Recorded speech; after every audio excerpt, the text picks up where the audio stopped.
कार्रवाई है वो निष्पक्ष नहीं हो। लोगों पे मुकदमा किसका मतलब 26 अपराध गांव को ढहा दिया जाएगा। मर गया उसने कैसे मारा? जातिवादी मोड़ दो तो ठीक, ब्राह्मण भी इसमें मुलजिम निकालो तब तो ब्राह्मण बनाम यादव शासन बिगाड़ का नाम क्या 26 का घर में प्रेमचंद की हत्या की क्या उसका भी घर गिराने का सरकार ने नोटिस दिया? कानून दो तरीके की जांच नहीं हो रही है, एक तरफा जांच हो रही है, भेदभाव पूर्ण जांच हो रही है। जाति देख के जाति पहले मारा गया उस पर कोई आवाज ही नहीं उठती।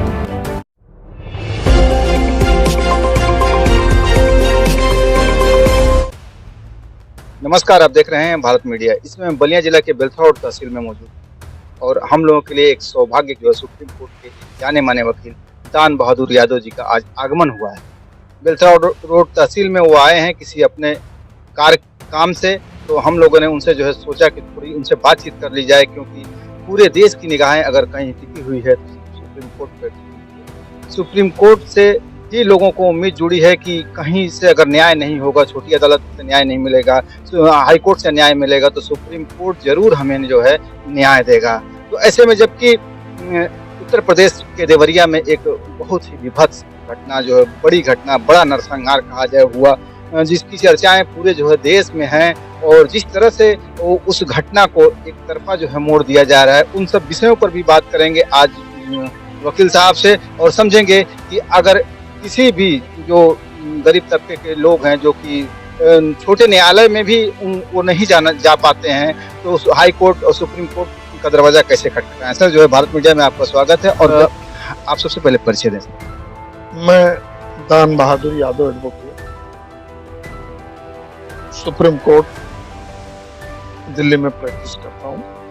तो आज संजोग था कि आपसे मुलाकात हुई है और हमें मौका आप दे रहे हैं अपनी बात रखने का, ये तो बहुत अच्छी बात है। और यहाँ की बात जो कर रहे हैं इस विषय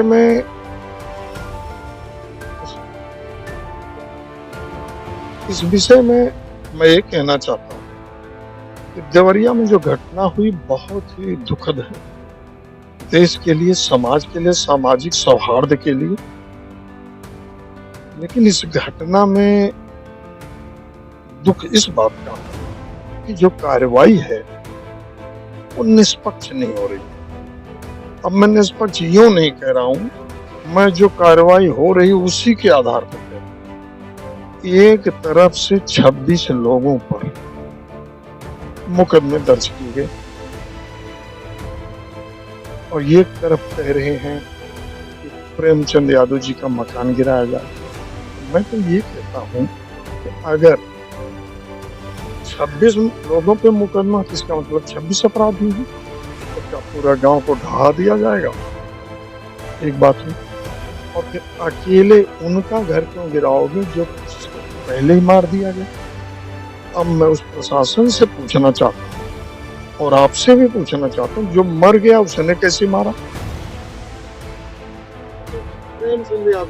ये तो सर बहुत बड़ी बात आपने जो कही है, जो मर गया, जिसकी सबसे पहले जो है हत्या की जाती है, उसमें जो है उन 5 लोगों का हत्यारा वो कैसे हो सकता है? तो सर इसमें जो है जो आप वो एक लायर हैं, वकील हैं, जो कानून के जो है ज्ञाता हैं, अच्छी तरह समझ सकते हैं कि जो सरकार जो कार्रवाई कर रही है इसमें किस तरह से निर्दोष लोगों को फंसाया। जो 26 आप कह रहे हैं उसके अलावा 50 अज्ञात जो शामिल है। अब मैं ये कहता हूँ 3-4 चीजें। ये कहते हैं कि यादव और पंडित का मामला है, यानी जातिवादी मोड़ दिया जा रहा है। अब मैं उस सरकार से निवेदन ये करता हूँ, जातिवादी मोड़ दो तो ठीक से दो। 10 ब्राह्मण भी इसमें मुलजिम बनाए गए हैं। प्रेमचंद यादव के परिवार के खिलाफ जो FIR है उनको निकालो, तब तो ब्राह्मण बनाम यादव करो। अभी तो 10 ब्राह्मणों को भी फंसाया। इसका मतलब ये ब्राह्मण और यादव का मामला नहीं है, ये मामला बनाया जा रहा है, तूल दिया जा रहा है, तूल दिया जा रहा है। लेकिन लोग समझदार हैं। मैं तो लोगों को धन्यवाद करूंगा कि वो इस मौके पे देखिए कि इतने दिन में शांति बनाए रखे। इस माहौल को प्रशासन बिगाड़ रहा है। प्रशासन यूं बिगाड़ रहा है कि जो व्यक्ति जेल में है उसके घर को नोटिस दिया, उसके घर पे बिना उसका पक्ष सुने, बिना उसका साक्ष्य लिए उसके घर को गिराने का आदेश कर दिया। अब मैं कह रहा हूं जो 26 लोगों का नाम है, क्या 26 का घर गिराएंगे? कानून तो एक समान होता है। और क्या जिसने प्रेमचंद की हत्या की, क्या उसका भी घर गिराने का सरकार ने नोटिस दी है? और अगर नहीं नोटिस दी तो क्यों नहीं दी? क्या कानून दो तरीके का है? जिसने, अब चलो और तरीके से मैं कहूं, एक तरीका तो ये है कि जिसने प्रेमचंद की हत्या की, जब प्रेमचंद की हत्या की तो उसके बाद ये किसी को तो मार नहीं सकते और ना ही किसी को ललकार सकते कि जाके गिराया हो, मारा हो। ऐसी स्थिति में अगर उनके घर पे आरोप लग रहा, उनके घर वालों को फंसाया गया है तो बेबुनियाद। और दूसरी चीज, जब पूरे गांव को फंसाया गया एक तरफ से, एक तरफ उनकी बेटी दरखास्त लेके घूम रही है कि मेरी भी रिपोर्ट लिखी है, उसे लिखा नहीं जा रहा। भेदभाव क्यों? दोनों तरफ घर गिराने का नोटिस दो, दोनों पूरे गांव को साफ कर दो। अगर आप कानून का सदुपयोग दुरुपयोग कर रहे हो तो एक समान करो। ऐसा नहीं है, जबकि वहां किसी का घर, किसी के घर ने क्या बिगाड़ा है? आरोपी कौन है उन 6 लोगों की मौत, उसको ढूंढा। जहां से ये लड़ाई, दोनों परिवार मुकदमा लड़ रहे थे, कानून के सहारे थे, लेकिन उसे ट्रायंगल करके इसे लड़ा दिया गया। इसकी जांच नहीं हो रही है, निष्पक्ष जांच नहीं हो रही है, एक तरफा जांच हो रही है, भेदभावपूर्ण जांच हो रही है, जाति देख के जांच हो रही है। नहीं होनी चाहिए। ये लोकतंत्र है, सबको बराबर का हक है।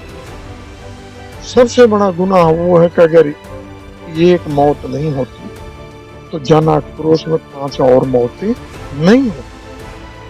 बात जो है सर, आप जो है सही कह रहे हैं, लेकिन कहीं ना कहीं इस तरह का जन आक्रोश भी वो आप किस नजरिए से देख रहे हैं, जबकि इसे सही नहीं माना जा सकता। जन आक्रोश है जब कानून काम करना बंद करता है तो जनता हथियार उठा। अब आज देखो, अब प्रशासन पे मैं फिर आरोप लगा रहा हूँ। एक तरफ तो 10-10 साल कोई काम प्रशासन नहीं करता, पहली गलती, उसकी वजह से वारदातें हो जाती हैं। दूसरी तरफ फिर इतनी जल्दी से काम करता है कि दूसरे पक्ष को सुनने का मौका नहीं देता। फिर या तो प्रशासन उस साइड खड़ा मिलता है या प्रशासन उस साइड, यानी सही ट्रैक पे प्रशासन काम नहीं करता। आप बताइए, जो जेल में है वो क्या जवाब देगा? उनके घर के बच्चों को सील कर दिए हो, किसी से मिलने नहीं दे रहे हो, वो अपने मुकदमे की पैरवी कैसे करेंगे? उन्हें अवसर तो देना चाहिए। प्रशासन के लिए दोनों परिवार एक समान। इस गलती में प्रशासन अपने को निर्दोष न समझे। अगर ये लोग जमीन का तूल दे रहे हैं, ये जमीन का मामला नहीं है, झगड़ा कुछ और है। इसे जमीन का बात दिया रहा। जमीन क्या है सर? जमीन तो इन्होंने दुबे जी की नहीं लिखाई, उनके भाई की लिखाई, जो भाई आज तक एक कंप्लेंट भी कहीं नहीं दिया। हमने आपकी जमीन लिखाई, अब आपको शिकायत नहीं तो तीसरे को शिकायत क्यों है? अगर तीसरे को शिकायत है तो मुकदमा लड़ रहा था, तो मानसिक बीमार बता रहे हैं। उसके खिलाफ कभी कोई शिकायत थाने में नहीं दर्ज है कि मेरा भाई पागल था, मानसिक बीमार था, या भाई खुद आज तक नहीं गया। भाई वहां से आता था, इनके घर आता था। प्रेमचंद यादव जी के अपने भाई के घर नहीं जाता था, तो अगर दिमाग ठीक नहीं होता तो वहां भी जाता, यहाँ भी आता, कहीं भी जाता। पूरे परिवार के 5 लोग जो जिनकी हत्या हुई, उनका तो हत्यारा जो है पकड़ा गया, राइफल भी जो है जब्त कर दी गई, लेकिन अभी तक प्रेमचंद के हत्यारे के बारे में पुलिस ने कोई खुलासा नहीं किया। इस पर क्या? मैं यही तो कहा कि उनकी लड़की कंप्लेंट लेके घूम रही, मासूम बच्ची। सरकार निष्पक्ष काम नहीं कर रही, वो भी एफआईआर दर्ज होनी चाहिए। अगर एफआईआर नहीं दर्ज होगी तो अदालत में 156(3) का मुकदमा सीआरपीसी का डाल कर वो करेंगे। लेकिन तो ये निष्पक्ष कार्रवाई नहीं हुई, यानी कि प्रशासन भेदभावपूर्ण काम वहां कर रहा। घटना हुई है आज जो है 15 दिन से अधिक हो गए, और पूरा जो प्रेमचंद का घर है या रुद्रपुर क्षेत्र जो है छावनी में तब्दील कर दिया गया है। इसे लेकर किस नजरिए से आप देखते हैं? ये प्रशासन का फेल्योर है। अगर प्रशासन सही काम करता छावनी बनाने की जरूरत नहीं थी।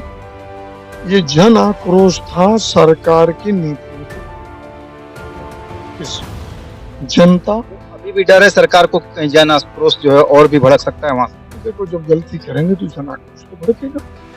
सरकार को इस स्थिति को नियंत्रण में लेना चाहिए, निष्पक्ष काम करना चाहिए, भेदभाव नहीं करना चाहिए, दोनों पक्षों को न्याय दो। एक की मौत तो चीख गुहार मची और जो निर्दोष पहले मारा गया उस पर कोई आवाज ही नहीं उठती। उसके खिलाफ कब, उनके मारने वाले अपराधियों के खिलाफ कब कार्रवाई हुई, इस पर पुलिस बोलती नहीं। और जो है हमारे साथ जो सुप्रीम कोर्ट के जाने माने वकील जो है दान बहादुर यादव जी थे, जिन्होंने पूरी तरह से इस स्थिति स्पष्ट कर दी है। जय घनश्याम शर्मा के साथ शब्बीर अहमद की रिपोर्ट बने रहे भारत में।